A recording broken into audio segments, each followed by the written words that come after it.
Good evening. I'm Councillor Shamila Sivraja, and I would like to welcome you to this extraordinary full council meeting. As this is an extraordinary meeting, there will be no public question time this evening in line with the council's constitution. The next meeting when we will be accepting questions from the public is the full council meeting scheduled for 22nd October 2025. There are no scheduled fire drills tonight, so in the event of fire alarm sounding, please leave the building via the main spiral staircase and through the main reception doors. Once outside, please turn left and make your way to the fire assembly point located beyond the multi-story car park on Exchange Road. If you are unable to use the stairs, please wait in the council chamber and you will be guided by a member of staff to the evacuation lift. This meeting is being live streamed via the council's YouTube channel. Please note that there is no comments function available as part of this webcasting. The Council is the data controller and will retain the data collected during this webcast.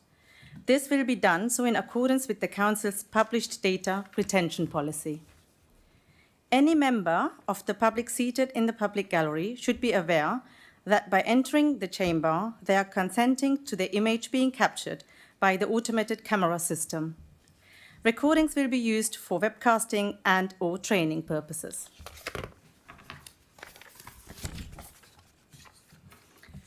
Councillors have received an electronic copy and a paper copy of the agenda and paperwork for tonight's meeting. The public agenda and reports for this meeting are available on the Council's website. We will now start the agenda. Are there any apologies for absence? Thank you, Chair. Councillor Hart, Councillor Magali. Thank you.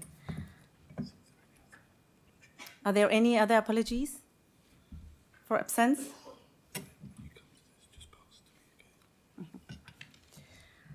Are there any declarations of interest councillors wish to declare? Yeah, Chair, there are some declarations which have been included in the supplementary agenda from Councillor Burgess, Crowe and Lanza, but there may be other declarations. Are there any other declarations? No? Okay. Right. Let's move on. We will now move on to the main agenda item 3, Local Government Reorganisation, Proposal for West Sussex. Before we start this item, I will explain the procedure for this evening's meeting. I will firstly invite the Chief Executive, Ian Duke, to introduce the report CEX/072, along with the further information detailed within report CEX/072A as contained in the supplementary agenda. The leader of the council, Councillor Jones, will then move the report. He will speak on the report and he will be given 10 minutes. The report will then be seconded by Councillor Lannan and he can either speak at the point or reserve his rights to speak later in the debate. I will then bring in the opposition leader, Councillor Crowe, who will also have 10 minutes to speak on the report. I will then open up the meeting for the debate on the report and the options contained within it. Both groups have provided me with a list of speakers in advance.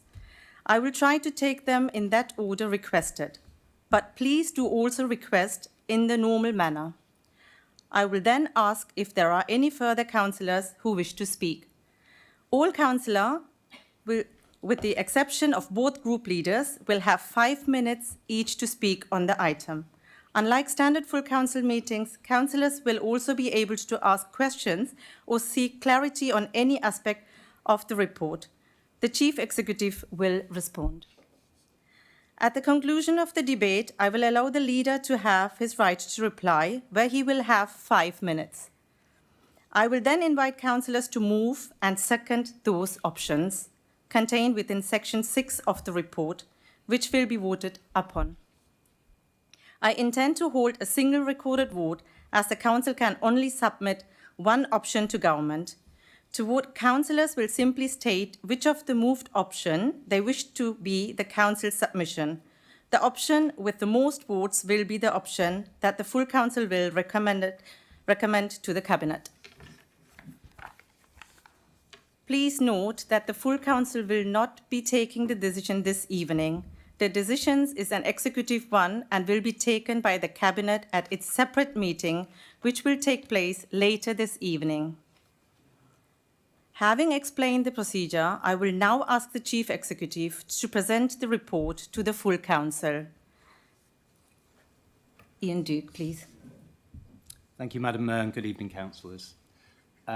So tonight in front of you, we have the third report on local government reorganisation. So I'm not intending to go into the detail of the background too much. We've rehearsed this, but conscious that there might be those watching, I'll just quickly go over some basic background. So you will recall in February, we, along with many other councils in the country within England, received a statutory request from the government. That request was to, in our case, to work with the other councils within West Sussex and beyond where appropriate, to develop proposals for local government reorganisation that would see the existing two-tier approach to local government in West Sussex and Sussex more widely come to an end, to be replaced by larger unitary councils. The report in front of you is therefore a milestone in that we are now coming to an end of that process and meeting the statutory request that was made of us. Within are 6 options that have been developed, and I will come back to those in a second, but for those in the room, you can see a summary of those on the screen just for ease of reference. As has just been mentioned, Council and Cabinet afterwards are not making a decision. I think it's just worthwhile pointing out kind of what the process is. Again, for those people listening in, I'm aware that members are aware.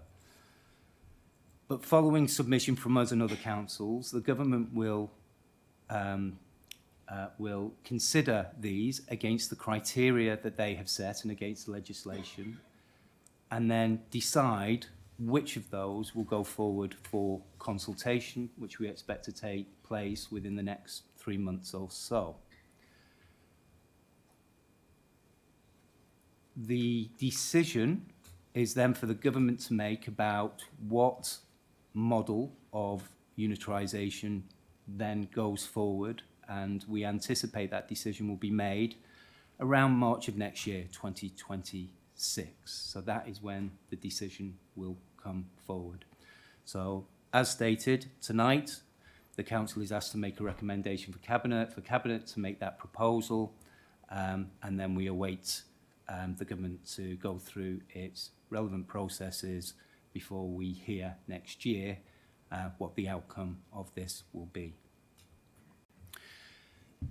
Now, the options above, I'm not going to go into the strengths and weaknesses. They are set out within the paper, and I'm sure that they will come out within the debate that follows, but I think just worthwhile giving a quick overview. The first 3 have come out of the collaborative work that we've undertaken with other local authorities within West Sussex and are contained within the business case that you have appended to your report. And they are option A, which would see a single unitary council across the whole of West Sussex, and then 2 variants of a 2 unitary solution known as options B1 and B2. Option B1 would see Crawley in a new unitary authority alongside Horsham, Mid Sussex and Ada, and option B2 would see Crawley in a new unitary alongside Horsham and Mid Sussex, so that is without Ada. Now, within the business case, scoring has been undertaken of these against the government criteria where it is possible to apply score, and it's important to note that that wasn't possible across all aspects of the criteria. the scoring came out very close, and therefore the conclusion of the business case is inconclusive as to which is the winner, especially given that some of the criteria couldn't be scored against. So there is no recommendation on which one to go in terms of those three options, and we've applied that to the other options that will follow. There are, however, across those three, differences in how you get to the score. So there are strengths and weaknesses against the criteria, and at a high level, we set them out in the covering report, and they're set out, and you can see them in more detail within the business case itself. In addition to the three West Sussex options, there are three other options that are placed before members to consider. The first of these is Brighton and Hove City Council have produced a proposal that covers the whole of Sussex. So, and of course that includes Crawley. So we're duty bound to consider that as we go through. Now that proposal we were not involved with directly. We were at different points engaged, but we're never party to the underlying business case. That proposal was only published last Wednesday, and so the supplementary paper CEX 72A in relatively short order seeks to pull out the key information in there and where possible compare it to the West Sussex. However, the evidence base that sits underneath is different, and so there is a limit to what could have been achieved in terms of comparison at this stage.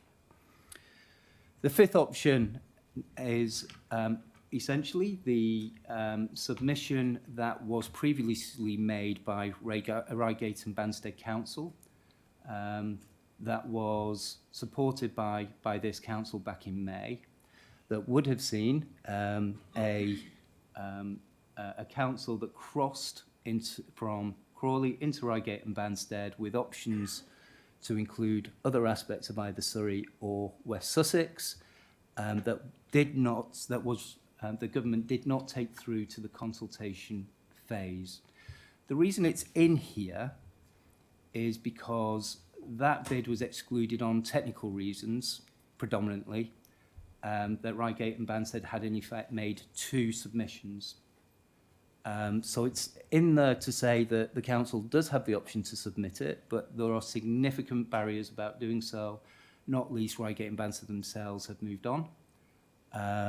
The government made clear that it would only consider such proposals within the Surrey timeframes, which has passed, and this council would need to put forward a solution for both Surrey and West Sussex independently. But it is nonetheless an option that stands. And then the final option is members could decide not to state a preference. The government made a statutory request for us to work and develop options. That has been done. The business case will be submitted. Other councils are making proposals that will be submitted to government that will include Crawley. So Crawley and its future within the new unitary councils will be considered by government regardless of whether the council chooses to state a preference or not.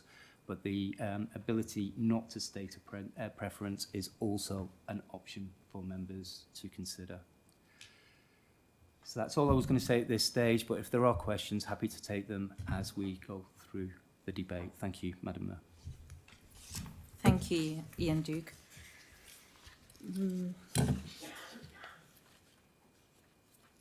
Does anyone have any questions? No? Okay. Yeah. Councillor Michael Jones, Leader of the Council, you have 10 minutes to move and speak on the report. Thank you, Madam Mayor. We are in a position where we have to express a preference to the government out of all of the proposals put forward for local government reorganisation, which one we favour. We do not have to make a proposal if we do not wish to. I believe, however, that whatever we choose, it should not be the single unitary put forward by the County Council yesterday. That they chose this is no surprise to me, because defence of the institution has long been the County Council's overriding objective. West Sussex County Council was created by the Victorians. It is not an institution that you would create today. It does not enjoy a particularly efficient spending record, and its governance and service delivery in the past decade has been plagued with problems. Some of its internally inspected services being deemed inadequate, and no small amount of controversy. I know that because I saw it firsthand. The very thought that it might swallow up all the other parts of local government in this area and become a continuing authority frankly terrifies me. One of the main benefits of this local government reorganisation, such as they exist, will be to begin to replace what has gone before and hopefully institute a better culture as the first tier of local government. But that can only be realistically done, I believe, with the splitting of the county into at least 2 unitaries. There is no prospect of it otherwise, and indeed no guarantee that it won't follow through the prevailing political culture. Of the 2 unitary options that a business case has been built up for, in many respects the scoring in the case put forward for B1 or B2, with or without Ada District, were very evenly matched. But on balance, after extensive discussion, the Labour group believed that B2 should be supported tonight. The engagement results did indicate more public support for B2, although again they had little more to go with than being shown the maps and asked what looks like it makes the most sense. Councillors have had the opportunity to look at the wider business case and weigh up that although things might look sensible on the map, councils have to work operationally and successfully protect and represent local identities in a way that take into account that finance is not the only criteria. History may be our judge on whether we got that right. It can also be argued that option B2 groups Crawley, Horsham and Mid-Sussex together in the east creates a more focused urban area airport corridor, although this week's announcement over the extension of Gatwick Airport, I think, underlines some of the issues about infrastructure rather than reassures that they are already present. It will also have to see a greater focus from Horsham and Mid-Sussex on that urban airport corridor than I can remember seeing from those districts prior, but that will be a challenge for the new authority. This alignment might be more helpful to pursue tailored economic development, infrastructure investment and regeneration strategies, looking at growth potential and operational efficiency. The reasons for choosing this option over and above the other 2 viable options set out in the business case include significant weight being placed on the outcome of the engagement on the 3 options. This shows a clear preference from residents, stakeholders and staff for a 2 unitary approach to reorganisation. Reading across this engagement and others, it is clear that there is a preference to keep arrangements as local as possible within the context of the government's criteria.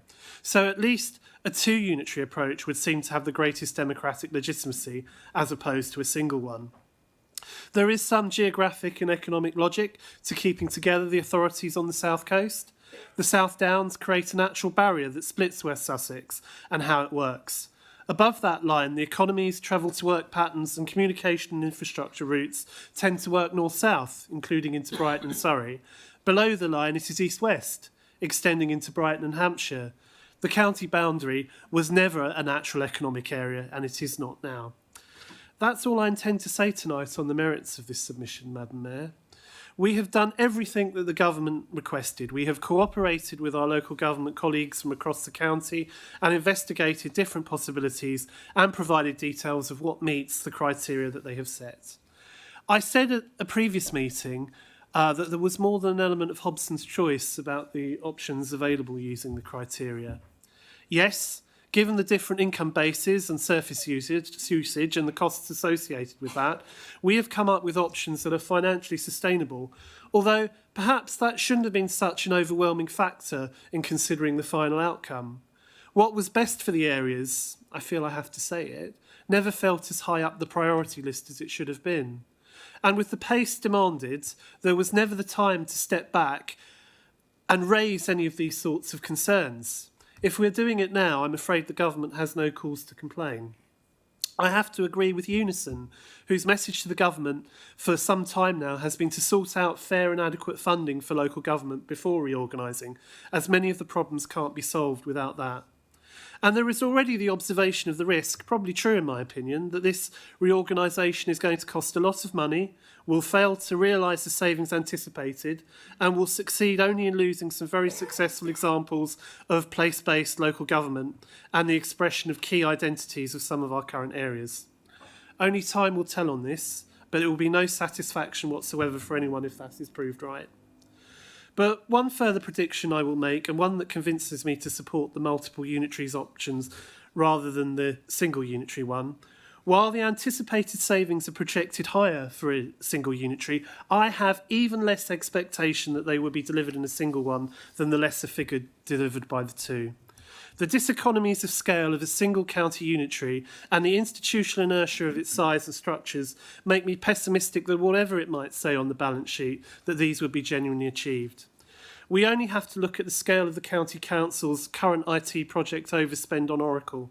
£24 million on that alone so far, if not approaching £40 million according to some news reports that I've read, which would be easily more than the annual revenue budget of several of our district councils, borough councils put together. And I suspect there will be more to uncover as we go through the process, the major process of merger and or disaggregation across the relevant authorities. Part of our roles as local representatives, Madam Mayor, even in my position, is to speak truth to power to those above us, even if we are not thanked for it. I will do so now. None of the proposals available to the Council to choose between would be one I would be submitting given a free hand.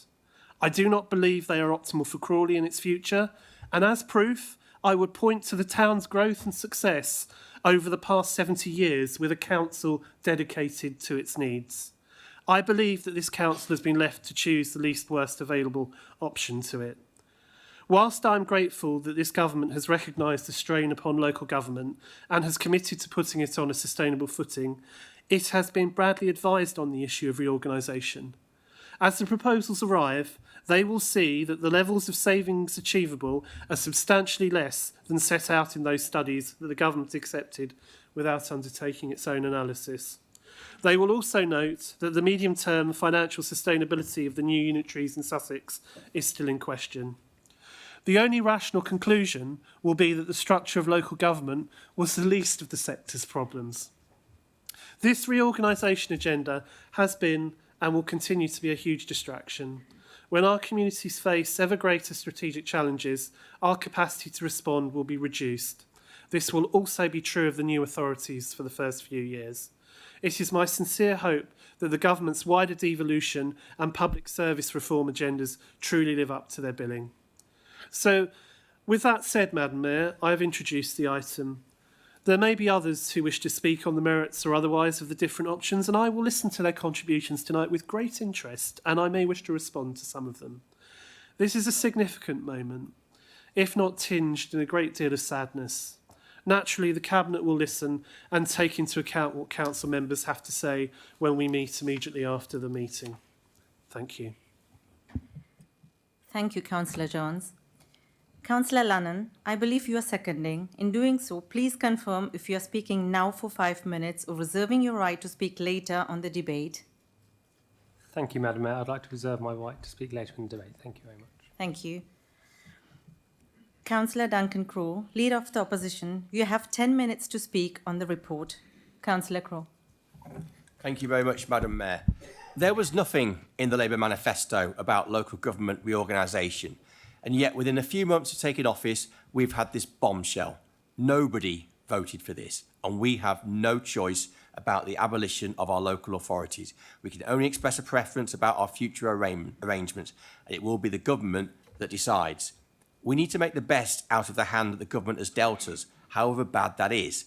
We must get this right for the long term and look at this in the whole, ensuring that we do the best for all our residents, and that's tomorrow's residents as well as today's. Where we are today is that local government across the board is struggling.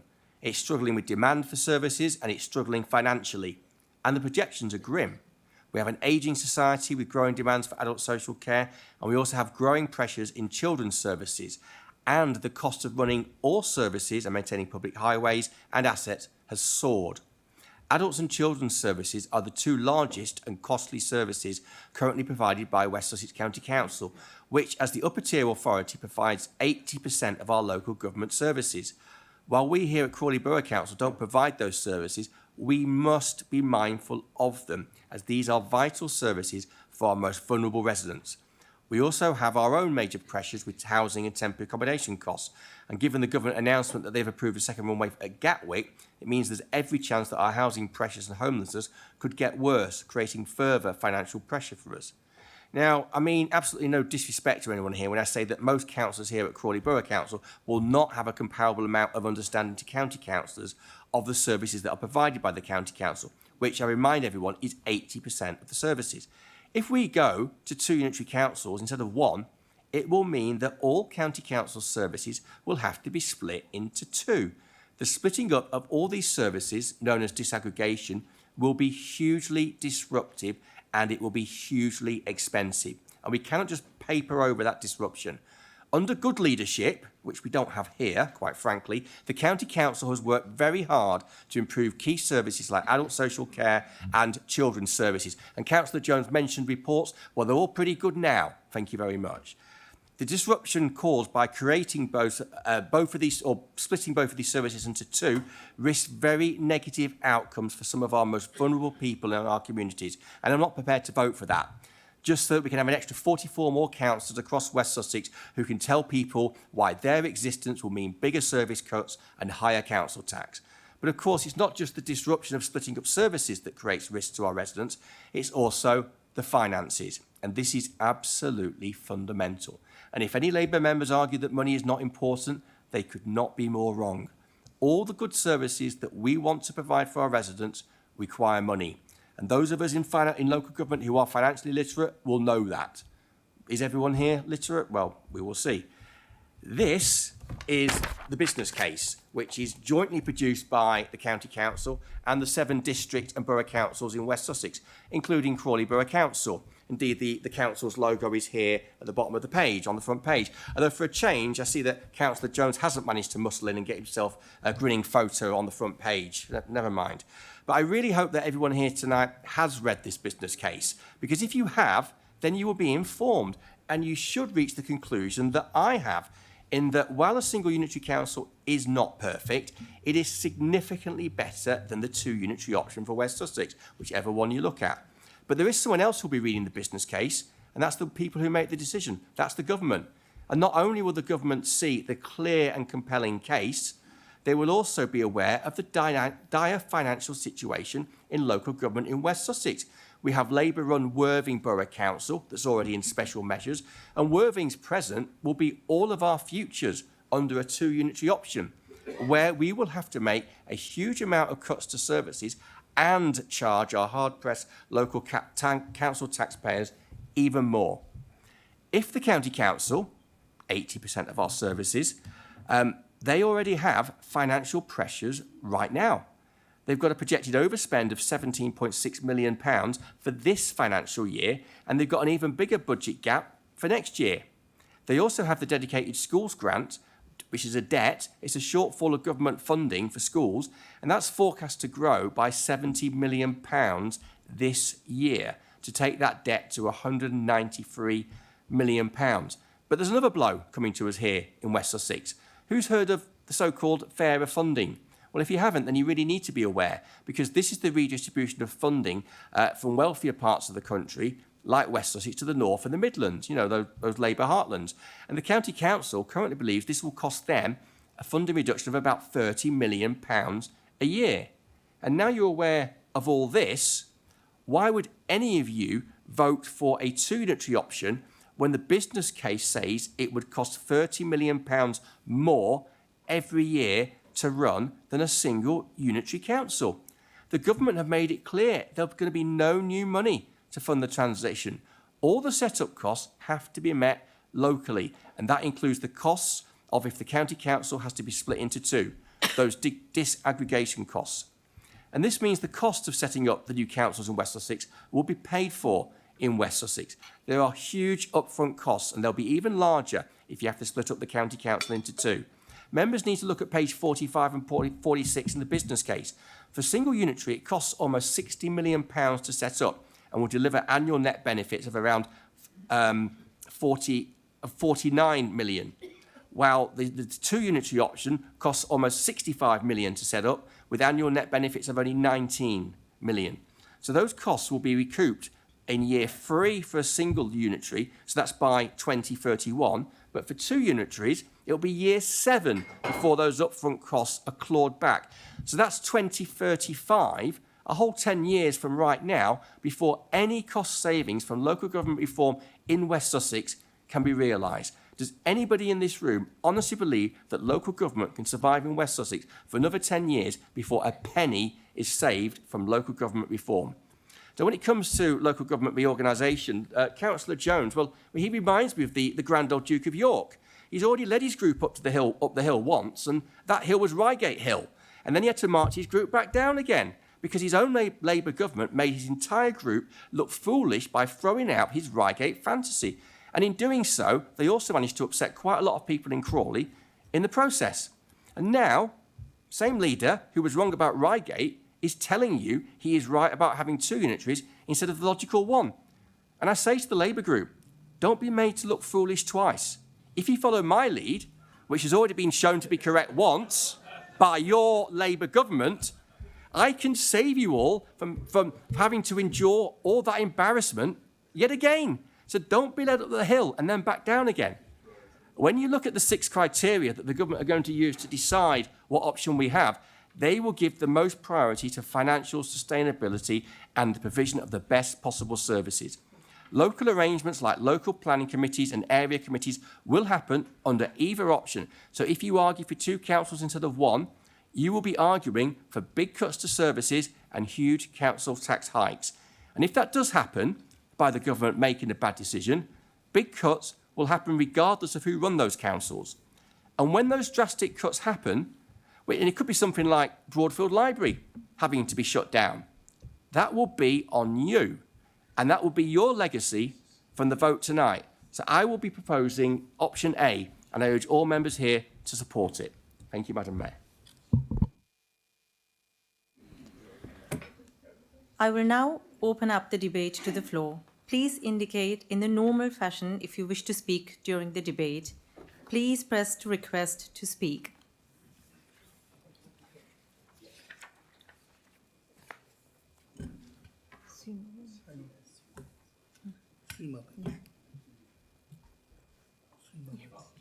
Okay.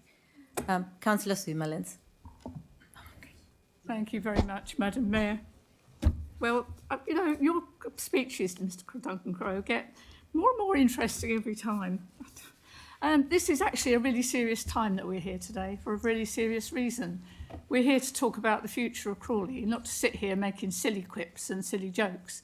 I mean, to sit there and intimate that the members on this side of the chamber are not literate, first of all, and then to show us your prowess with nursery rhymes. Now, as an ex-teacher, I've always pushed nursery rhymes for small children, but I really would have thought, Councillor Crowe, that by the time you got to your age, you should be putting those away, or maybe using them with your nieces and nephews. I mean, this is not worthy of proper debate in a council chamber when we're talking about something so important. This is a sad moment for Crawley Borough Council, something I've been involved with ever since I came back to Crawley, because I was actually born here. I was born the year before Crawley became Crawley is today. I'm part of Old Crawley. You know, we've achieved so much down the years. Yes, when you talk to residents on the street, they moan and they groan, and our people ring us up and they moan and groan about this bit or that bit or another bit. But the thousands and thousands of people that have come to live in Crawley since 1947 have appreciated and enjoyed the wonderful services and the wonderful new life they've been able to build here. And that's 78 years. That's a lot of generations that have come through Crawley. Not all of them stayed. Some came and stayed for a while, and some moved on. But there are many, many people who are still here. My joke always in the family is that Crawley is a village. Not a little village, it's a huge village. But everybody is connected to everybody else somewhere along the line, through work, through school, through play, through everything. So you can't walk across Queen Square without you'll bump into somebody you know, and somebody who knew your children or somebody who knew your parents. It's been a wonderful life from so many people in Crawley, and that's down to the work that's been done by Crawley Borough Council. And you can sit there and denigrate it and run it down all you like, Councillor Crowe, but to me, Crawley is a wonderful place, and you only have to go and visit towns around the country to see the difference that's been made here. It's really sad to see it coming to an end. Now, you talk about the costs of us having a B2 option rather than a huge unitary of West Sussex. I spent 6 years in West Sussex County Council listening to the debates, taking part in the debates, having people talk to me in the corridors and, of course, in the toilets, because that's where the most interesting conversations go on, where people would come up to me and say, "Oh, you're really right, Sue. I really agreed with everything you said." And then they'd pop back into the chamber and, "Oh, but look at this." Up went the hands, so they vote along with the crowd. You know, I saw things. We used to go down to Chichester to talk about the things that really enervated the people in Crawley, things that they wanted to get sorted, things like the traffic problems that we have in Crawley, just like they do everywhere else, which is really, really difficult for everyone. Has anything happened? Absolutely zilch. And I've been off the county council now since 2019, and still nothing happened. Nothing happens.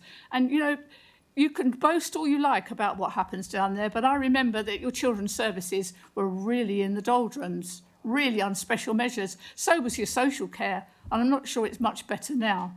The people of Crawley have not been well served by West Sussex by any stretch of the imagination. Now, you talk about money. I've got one little suggestion for you. You've got a lovely big piece of real estate down there in Chichester, a massive piece. Really popular piece of building land that could be. How about you sell that off, and that will solve all your financial problems.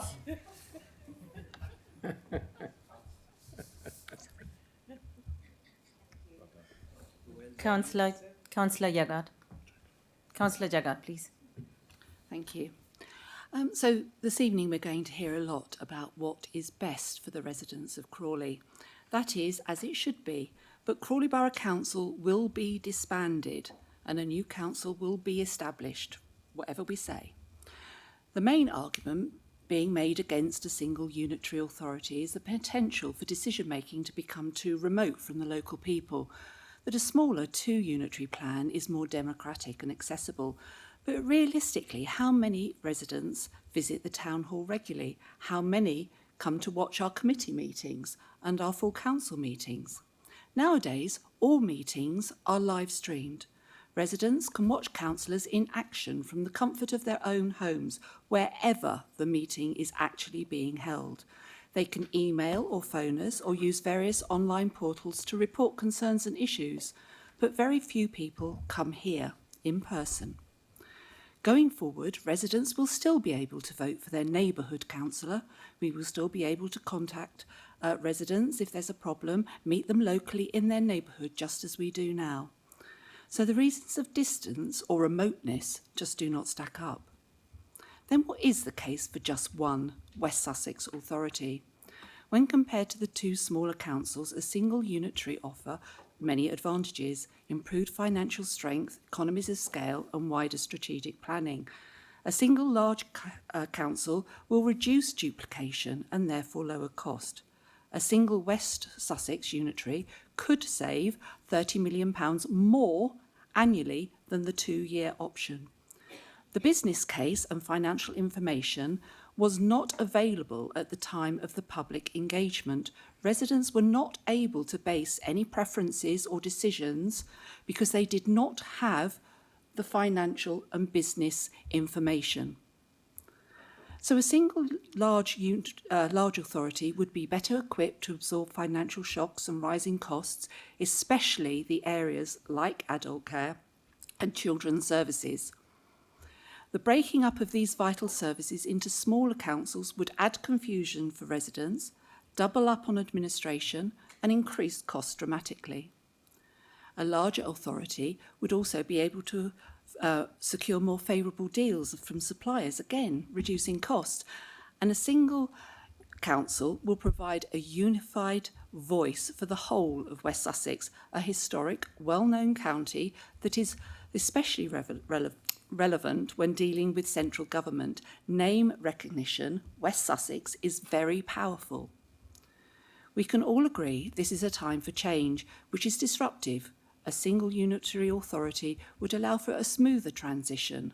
Where West Sussex County Council already provide 80% of the services, the complex compared to the complexities of splitting up already established departments and assets between two completely unknown new councils.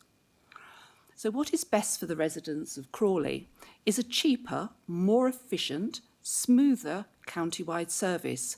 £45 million of savings compared to £15 million of savings is significant, and it should not be overlooked. That money can be used for the important services that matter to our residents, that our residents really want to receive. Therefore, I urge you to vote for a single county-wide unitary council. Thank you. Thank you. Councillor Hilton. Thank you, Madam Mayor. Well, we finally know the big reveal. It wasn't a big secret, was it? That the double hatters have finally shown their hand.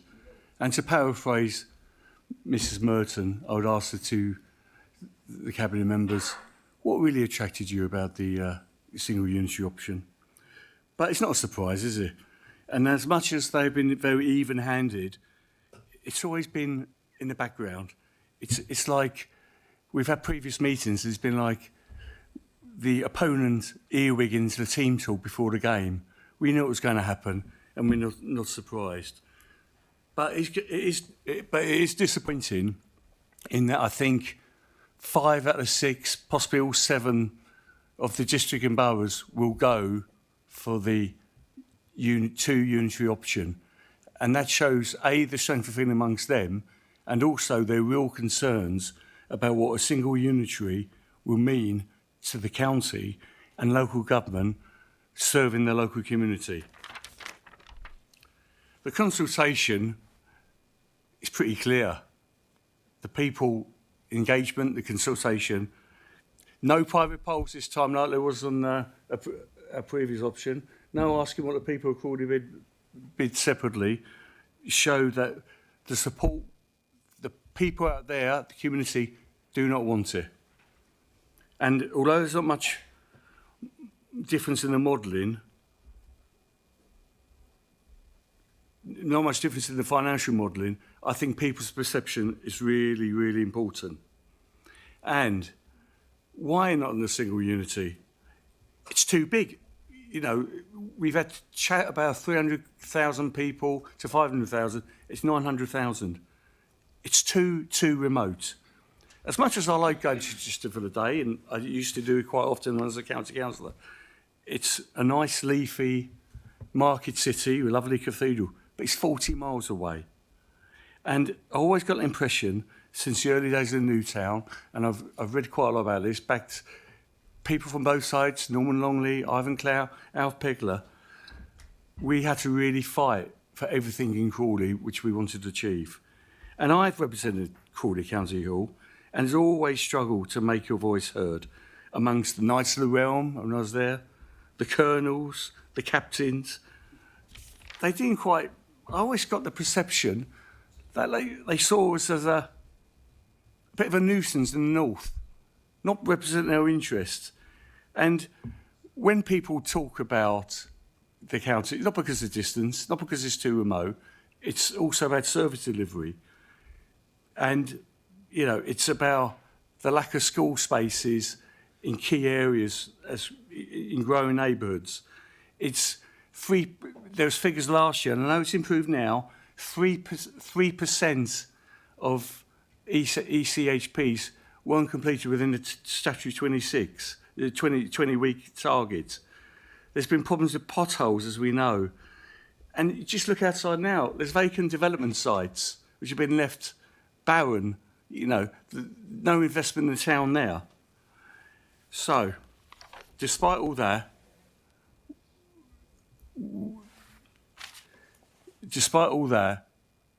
I do concerned that in the end, the best possible option is B2, because that gives us the least worst option. We've looked at the options. Gatwick was one, the option around Gatwick. We might see years to come as a missed opportunity. You know, we've got expansion plans now. Just think if we had an option around Gatwick. That wasn't to be. So I think we should have some leadership. We have some preferences, and we have to go for the least worst option, which is in this case is B2. Thank you. Councillor Burgess. Thank you. I hope you can hear me because don't speak very loudly. So I've listened very carefully to what's been said so far. And first of all, I'd like to say that I'm the one person in this chamber. I like to think that people know that I listen and think for myself. So please don't label me. I will vote the way I want to vote at the end. Now, we've talked about, Councillor Jones mentioned that when he was at the county, I'm sorry to say this, but the county's moved on since Councillor Jones was a valid member of County Council, and maybe hasn't realised that how much change there has been. Now, as a member of the Children's and Young People's panel, known as SIPS, I must put forward the argument for children and young people's services.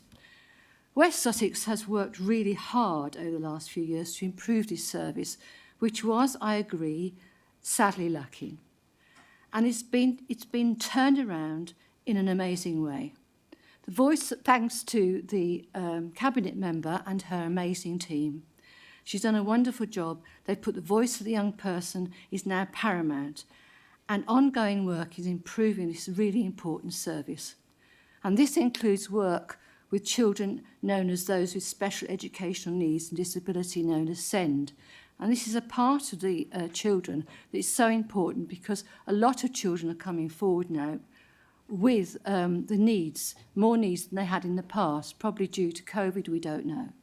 Maybe, I don't know. So things have now moved on. Things are really coming forward. So I think finance is a criteria, something, I'm sorry to say, our dear Prime Minister should remember. For I'm not sure I trust your party when it comes to financial sustainability. So I do feel that an option such as this, which will save a lot of money, is amazing and is good for the whole people of of Sussex. We don't want to split up these services such as the children's services. We don't want to split up the services such as the adult and social services. They are such paramount services within Sussex and must continue to be so. The work, as I say, the work driven by the Cabinet member has been excellent. So it's imperative that this work should, as I've already said, continue, and I keep stressing that because it's such an important thing to put across. So it's important that we trust the one with the greatest financial need. But don't forget, this also has a quicker return at the end of a shorter period of financial commitment. Now, 6.3 on page 10 states that a single authority will not only save the most money, but will create, what I've just mentioned, a quicker payback of the transition, thus avoiding fragmentation of services, such as the one I've just mentioned, the children's service and the social care and adult services, which I think are vital to the whole of Sussex. So I will, because of that, come down on the side of possibly come down, when I've heard all the arguments, on the side that I feel is right for those services. Thank you. As well as the people of Crawley. Thank you. Councillor Barrett. Thank you, Madam Mayor. Democracy works best when it's kept as close as possible to the people that it serves. A county-wide model risks diluting this. As the report itself highlights, the scale of a county-wide option will create imbalances within the new strategic authority and would result in a lower ratio of councillors to residents, making it harder for people to feel represented and heard. The two-unitary model offers the best opportunity to encourage participation. It makes governance more accessible and relevant and strengthens accountability by ensuring councillors remain closer to the communities that they represent. Crawley is a unique town with a distinct identity and needs. A council that balances a smaller geography while still maintaining efficiencies that we are told will be delivered by new strategic authorities is far better placed to understand and respond to the specific challenges faced by our residents and the opportunities our town brings. And the results of the public engagement exercise make this clear. Residents of Crawley voted overwhelmingly for option B2, showing the community wants to preserve local governance while working with our neighbours in Horsham and Mid Sussex to continue to make our town more prosperous. I support option B2. Thank you. Thank you. Councillor Belbon. Thank you, Madam Mayor. Well, firstly, I'd like to just address Councillor Jones's remarks about West Sussex. Crawley Council has, in its past, got skeletons in its cupboard as well. We had an overspend on our data migration.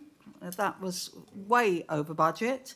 We've also built a lovely new town hall that we haven't managed to rent out the top floors yet. So please don't say that West Sussex badly handles its money. And I wrote several emails to Councillor Lamb when he was leader about my concerns about how and whether we'd be able to rent out those floors. As an accountant, obviously I'm focusing on the finances. Any member of the public will be aghast when they say, oh, you could have saved 49 million, but you chose to save 19. £30 million is a lot of money to be saved by having a one unitary option. It is double Crawley Borough's budget expenditure on our general account. It is a huge sum of money to save. It also has to be noted that the public consultation, as my colleagues have said, didn't give any paint this picture at all of the finances. The potential saving of 30 million and quicker payback has merit. Let me put it to you another way to demonstrate how good £30 million, what good £30 million could do. It could pay for 770 care beds. It could pay for 120,000 potholes to be repaired. It could pay for an extra 700 teachers. It is a lot of money. I know it's very unlikely that that money would obviously go in one department or one area of expenditure, but it's not to be sniffed at and frowned upon because it upsets a party power balance. Actions speak far louder than words, and our residents trust us to make sure their money is spent wisely and provides maximum services. Residents' money should be used to provide services, not on more councillors than we actually need. There is a saying, if it ain't broke, why fix it? At the moment, our county officers work in very effective teams providing social care, education, etc. Why even try and split that into two? Let's grab the economies of scale and know that we're implementing what the government is trying to achieve. The other problem on the horizon is that we could be broke if the Labour government ideas of living up actually takes money from the richer South East. So we need to take control of our destiny and make this saving. Last night, 4 very brave councillors voted alongside all 5 Conservative licensing members to back the officers' recommendations to put CCTV in taxis. Despite it being the obvious thing to do, and it was described as best practice by the Department of Transport to ensure that the public are kept safe and drivers are protected, 6 Labour councillors voted against. Why? The Conservatives do put the public first, and we're not just about money. So tonight, I hope those 4 councillors and other Labour councillors will have the courage to back option A, please. They will know that they're voting to ensure that services that their residents depend on can continue. Thank you. Chris Mullins. Thank you. Would we be here if we had an alternative? No, we wouldn't. I mean, we have the constant Labour control of Crawley over the years really has built Crawley and made it what it is today, giving wonderful services to the people of Crawley and indeed to the visitors that come to this town. It was the Labour council that bought Tilgate Park, built the Horth, built K2 and has developed over 40 playing fields.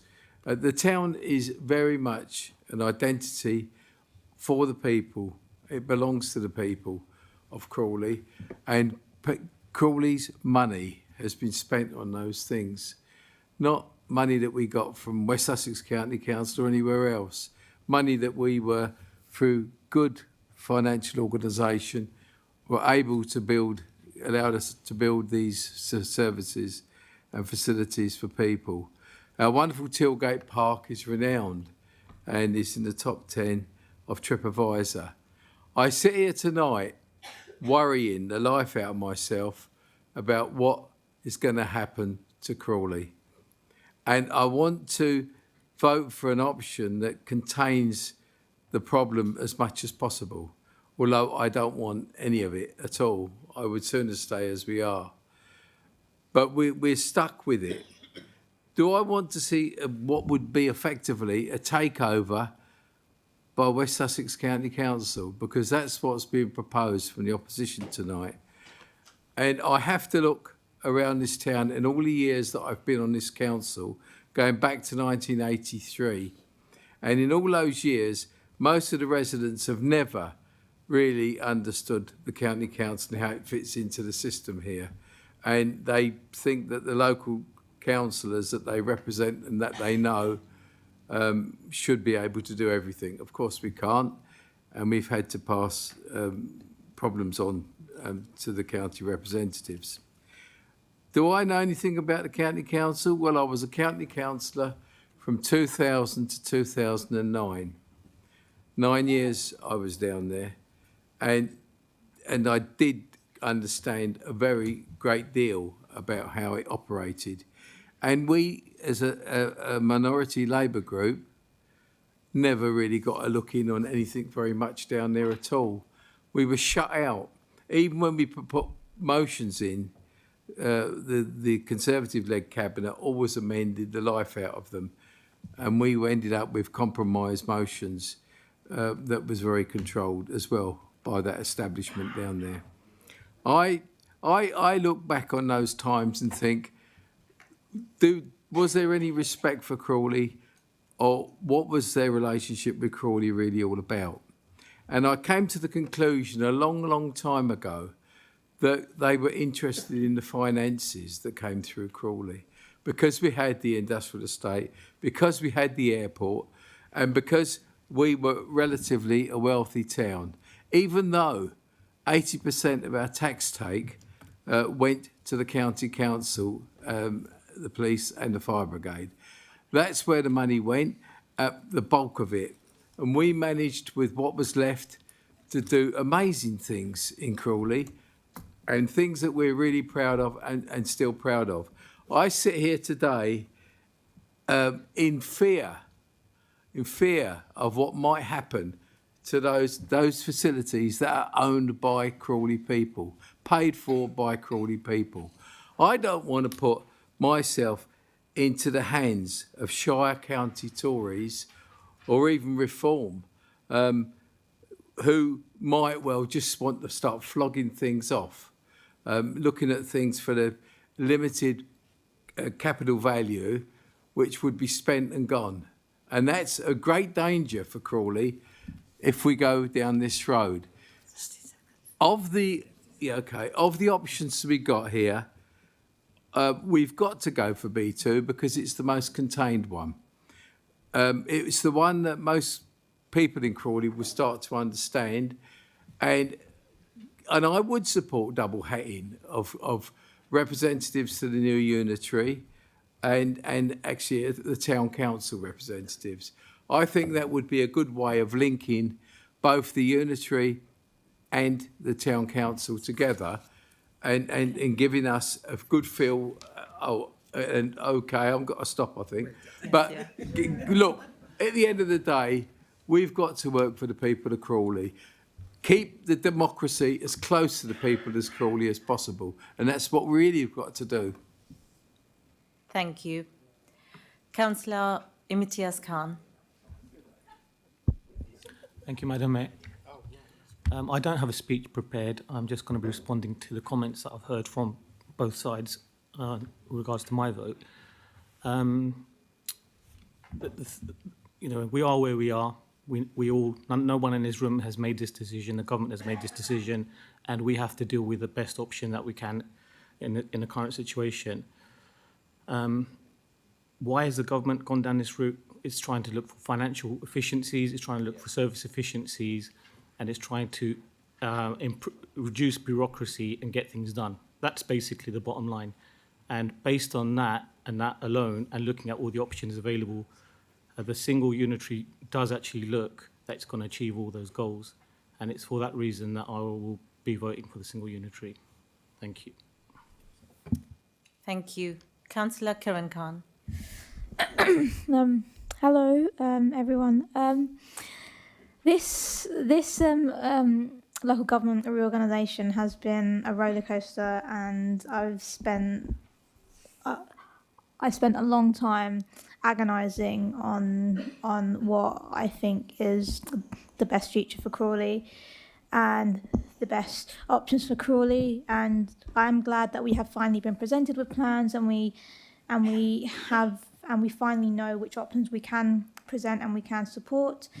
I will say, before I go into which option I support, I will say I do think the government have been misled when it comes to reorganisation. And I think one of the things that I've always loved about our town and loved about this borough council is it has given us a voice on the public stage, and I am very sad to lose that. But we are moving towards the future now. We are coming to the end of this council, and now is the time to pick the option which we think will take Crawley forward. So I personally do not support the single unitary. I think it is a too centralised option, does not have enough local democracy which would benefit residents. And I also think that it creates an oversized remote authority which is not beneficial to local democracy. I do not believe that Crawley will be benefited with such a large centralised local authority, which is why I am very pleased that the Labour group have come to a decision to support B2, and I personally do support B2. I voted for it at Labour group, and I'm very glad that we are supporting it tonight. The reason why I do support B2 purely because on the boundaries and on the geography, I definitely think it makes the most sense. I do not support and it definitely makes more sense than B1 because I don't believe going into Ada is a good geographical decision, and I do understand that I don't believe that Ada wants to come with us either. And I'm happy that the public seem to be supporting B2, and I'm happy that we have the public support on that. And the two unitary option does give the best local democracy to Crawley. It creates a balance between local responsibility and financial sustainability. And I am really happy that the Labour group are supporting B2 tonight. Thank you. Thank you. Councillor Lanza. Thank you, Madam Mayor, and thank you for the report that's been tabled this evening. I know a lot of work has gone into it.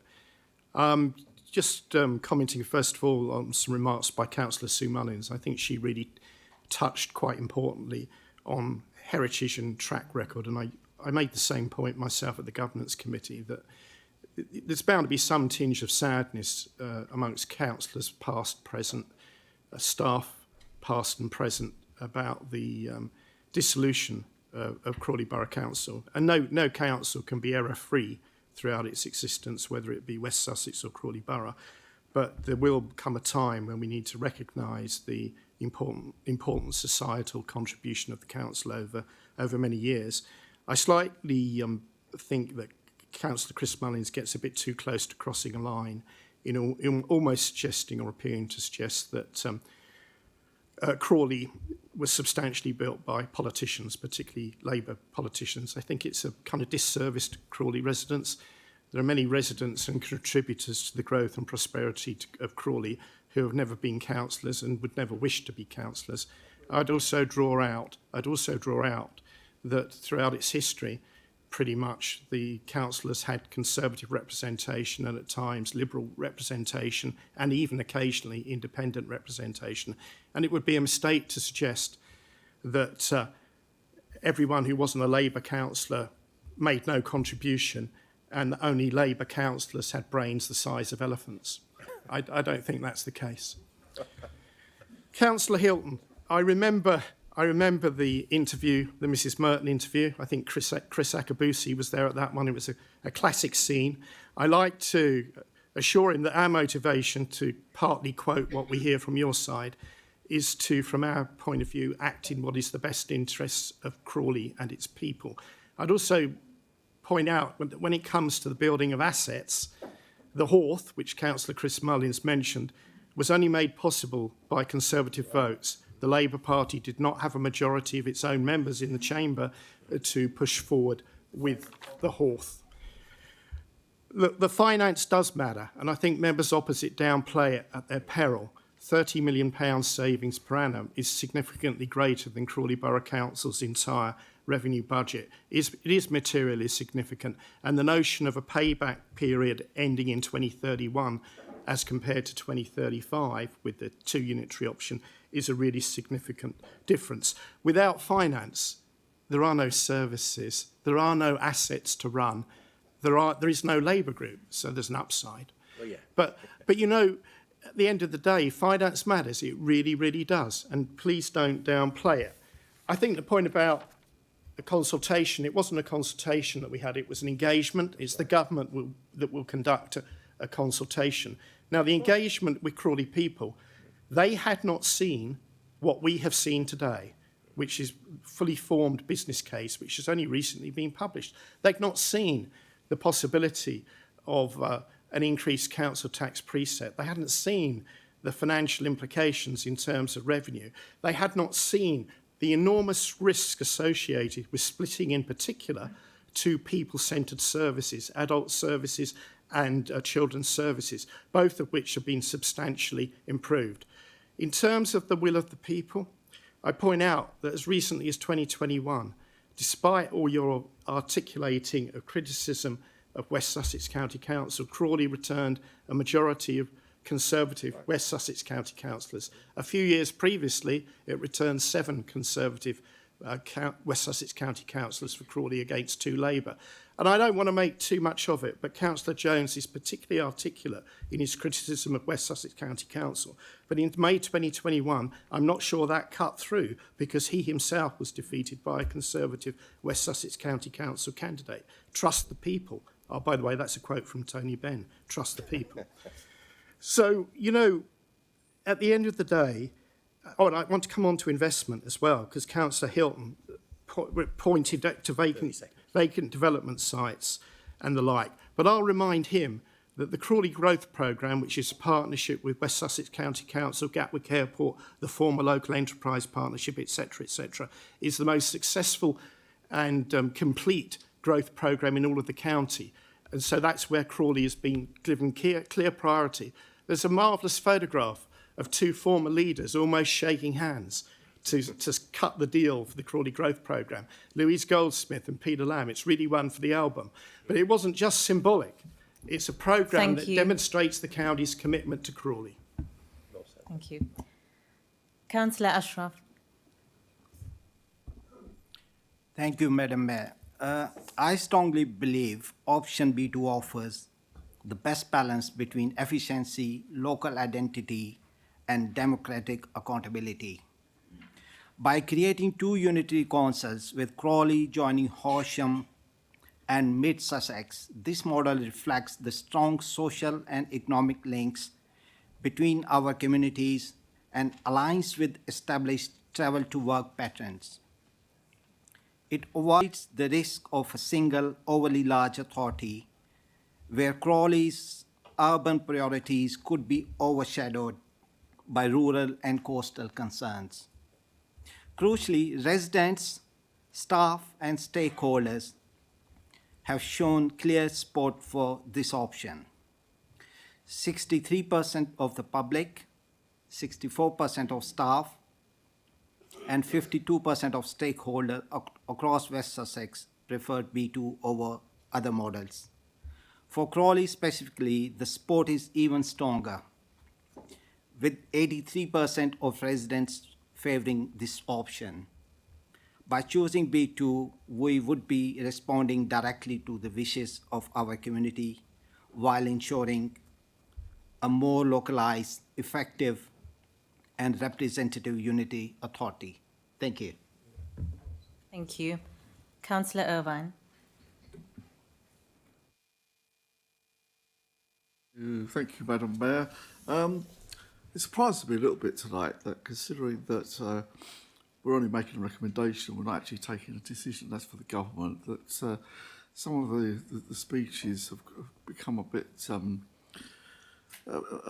bit needling, you might say, and certainly there's been a certain degree of mansplaining for some of the members opposite. But I wanted to comment on something that Councillor Belbin said, because I think that kind of cuts to the heart of the matter. Because Councillor Belbin referred last night to the licensing committee, and she said that 4 Labour councillors were brave in supporting the decision to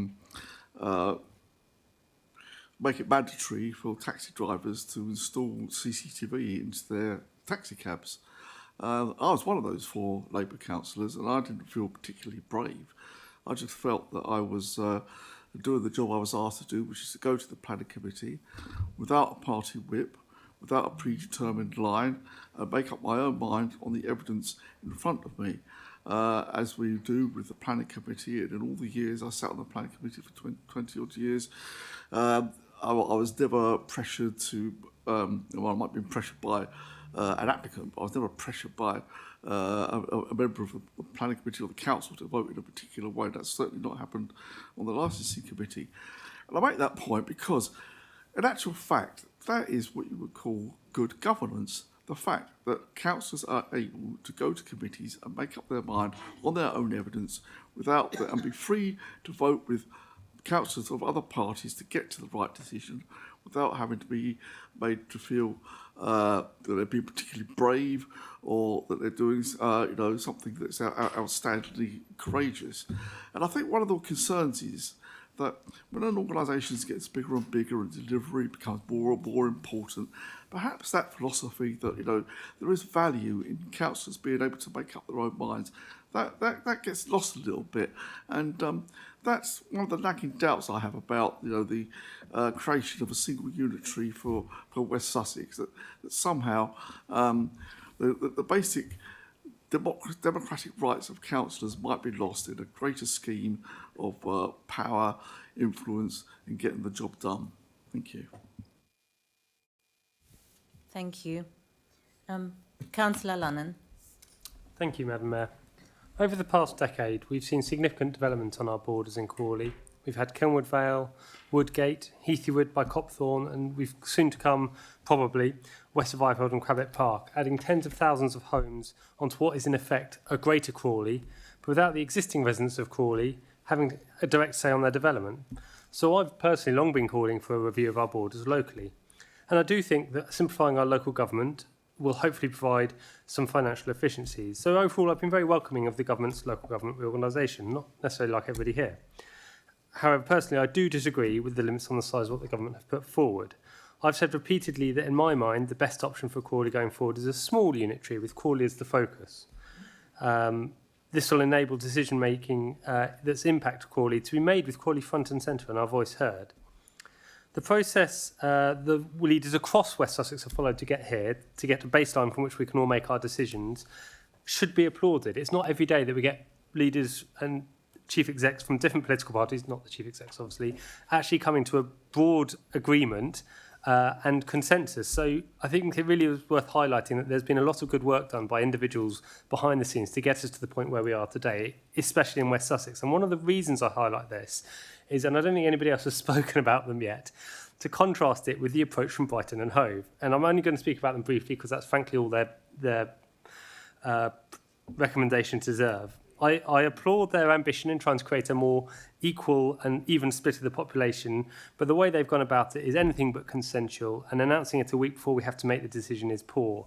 Finally, the recommendations from Brighton and Hove could only generously be described as being made on the back of a napkin. That includes linking us with Selsey Bill rather than with Copthorne. So I think little more needs to be said about the Brighton and Hove proposals. Moving on to the options available to us, they're effectively either one mega experimental unitary council, the biggest council of its kind of combined urban and rural areas in the country, decisions impacting Crawley made miles away, roundly dismissed by the public, and the only reason we're being given that is better for us is for the money it makes, that it saves, frankly. Now, whilst £30 million is a lot of money, I'm sure all of us would agree with that, across an organisation of the size we're talking about, it's 3%. And for every person in the county, it's £35 a year.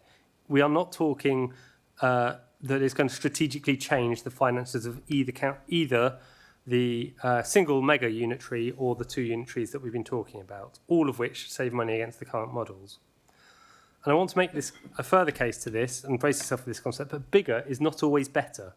It creates inertia in organisations, instills institutionalism and reduces accountability.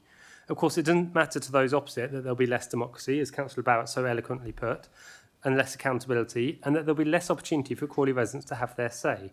All that matters to those who support the mega experimental unitary, as I'll keep describing it as, is there's a few extra quid. But the residents of Crawley have made their opinion on the matter abundantly clear. Only 20% of them want a single mega unitary. And I think I know why. We've had decades of abandonment by West Sussex County Council, potholes gone unfilled, underpasses left to flood, children's services taken over due to failed management, and the residents know from bitter experience that none of that £30 million that the mega unitary creates will make its way to Crawley. Not a penny of it. It'll be wasted, as all the rest of the money has been wasted. That's why the residents of Crawley have rejected the idea so strongly. And it does sometimes baffle me that members opposite act as human body shields for West Sussex County Council. I can see the benefit for councillors Crowe and Lanza, but for the rest of you, I'm not so sure why you're so adamant that it's the greatest council on earth, when even the residents don't think that. Now, moving on to the two unitary options, they're effectively the same, but with B1 with Ada, or B2, is just us, Horsham and Mid-Sussex. And according to the business case, there's not really a huge difference between the two options. Coming back to my earlier argument, I feel the best future for Crawley is in a smaller, more focused and agile council, and B2 is closer to that ideal. It doesn't split the partnership that Ada and Worthing had developed, and we in Crawley have strong ties with Horsham and the Mid-Sussex towns, and as well as with strong transport links to all of them. At the last full council discussing local government reorganisation, I implored residents to take part in the consultation, and I'm glad to see that they did in fairly healthy numbers, with 83% of residents in Crawley supporting the B2 option. We were criticised last time for not getting the public involved for the Whitegate and Banstead proposal, so we listened, and I think we're now supporting the public's view on this point. It really would take quite a lot of hubris to criticise us for not listening to the public and then go, well, now we've spoken to the public, we're not going to listen to what they've got to say. But yeah, that's what the opposition are doing. So whilst B2 is not the option I'd have created myself in a standalone world, I believe we do need to change to help Crawley's voices be heard, and considering the government requirements, I believe it is the best option available to us. I formally second. Thank you. Are there any further members wishing to speak? Please indicate now. No? Okay. There are no further speakers. Councillor Jones, you may now exercise your right to reply. You have 5 minutes. Thank you, Madam Mayor. My goodness, it's been an interesting debate. Just addressing the speakers, hopefully in turn where that's worthwhile. Councillor Crowe, we certainly know on this side of the chamber that money is important, but as I said, what you and the Conservatives have created at West Sussex will not achieve the savings because of the way it is structured. It will be more efficient to disaggregate and start again. And that's the blunt truth of it. In terms of Worthing Council, and he loves mentioning Worthing Council, Worthing Council's finances were mentioned, but Worthing was long run by the Conservatives, and they'd run the finances well into the ground long before Labour got in. In fact, they almost bankrupted the council trying to spend their way out of electoral defeat. It didn't work. Reiggate's been mentioned again as if this proves anything. I mean, Reigate was a valid attempt to try and maintain Crawley's identity and facilitate economic growth in the actual area it happens under a tight timescale. And the main reason it wasn't taken forward was procedural and more because Surrey was on a different timetable. But the discussions moved on. We weren't wrong to pursue at the time, but we will follow what we've been set by the government.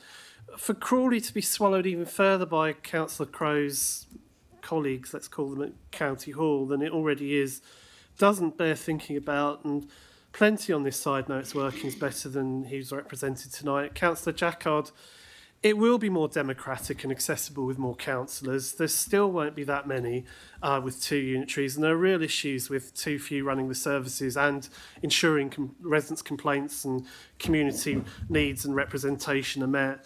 And for diversity, allowing working age councillors to participate with families, I mean, this shouldn't be dismissed. I mean, the Conservatives seem to suggest almost you don't need councillors. I disagree. You need a balanced number, not a few.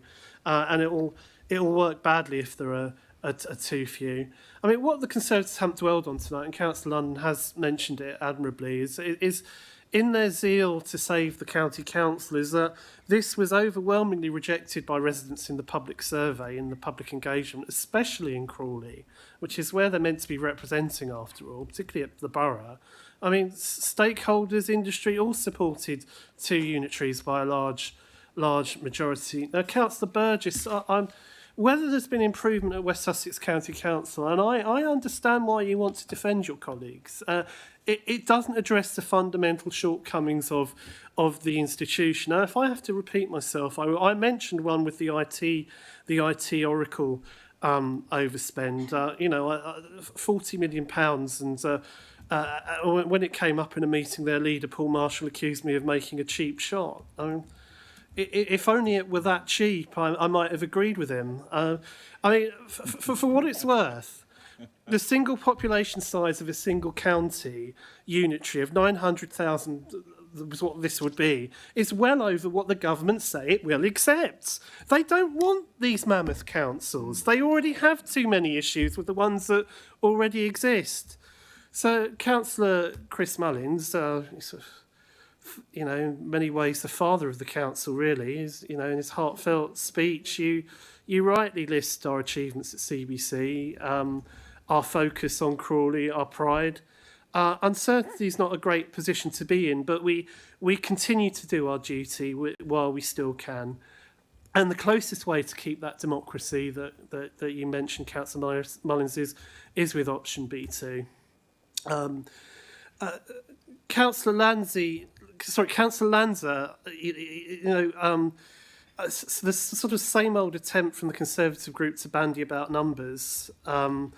All options were confirmed by the analysis, by our officers, as meeting the government's criteria. Neither 2 unitaries would have an operational deficit on these figures, and I have to say, I hate to say it almost, it feels cruel, but most of what he said tonight was surprisingly irrelevant, and some of it sort of straying into sort of some of the needling that Councillor Irvine referred to earlier on, which surprised me. But I'm afraid that underlines to me how weak the arguments for option A actually are. So I'll finish there because my time is about to expire, Madam Mayor, and I hope that addresses at least some of the points made tonight. Thank you. Thank you, Councillor Jones. I now seek councillors to move and second those options from the screen which are to be voted upon. Please remember, this is not another chance to speak again or promote any particular option. We are simply stating that you are moving or seconding an option to be voted on. Any options not moved at this point will be by default be deemed as not being taken forward. Councillor Jones, I believe you are moving one of the options. It's almost as if you knew, Madam Mayor. Yes, I will formally move option B2. Councillor Lannan, I believe you are seconding. Yeah, I formally second option B2. Thank you. Councillor Crowe, I believe you are moving one of the other options. That is correct, Madam Mayor. I formally propose option A. Thank you. Councillor Jaggard, I believe you are seconding. Yes, I formally second option A. Thank you. Are there any councillors wishing to move any of the other options? No? Okay. If not, we will move on to the voting process.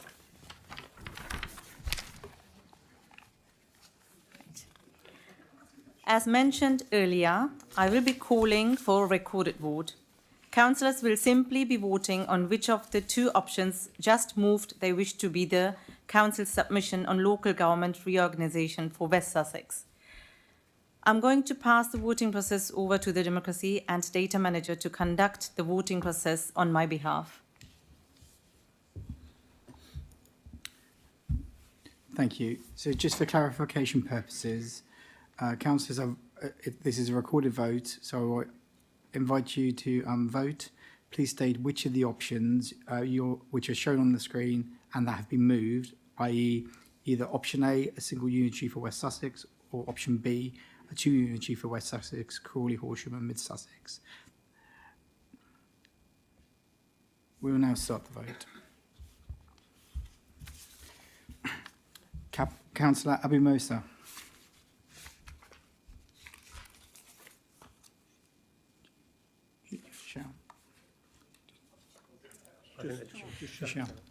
Option B2, please. Thank you. Councillor Adney.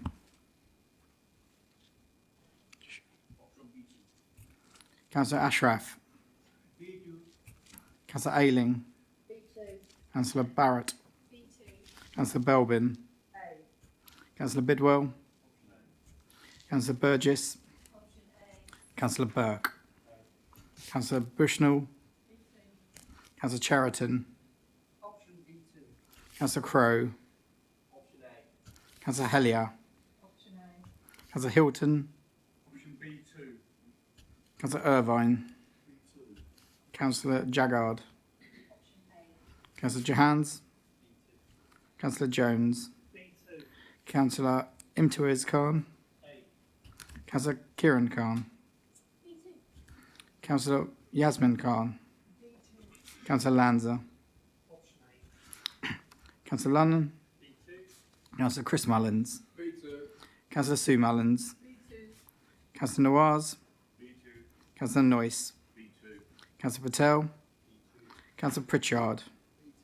Councillor Ramsey. Councillor Rana. Councillor Russell.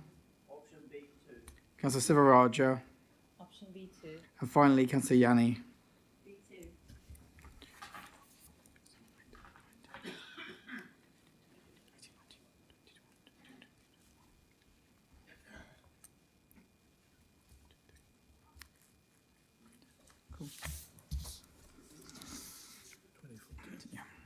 So I can confirm that there were 24 votes for option B2, 10 votes for option A. So option B2 will be recommended to the Cabinet as the full Council's preferred option for local government reorganisation in West Sussex. Thank you. There are no further items of business. I declare this extraordinary meeting of the Council closed. I respectfully request that all councillors leave the chamber swiftly to allow the room to be stepped up for the Cabinet meeting, which will be starting in approximately 15 minutes' time. Thank you.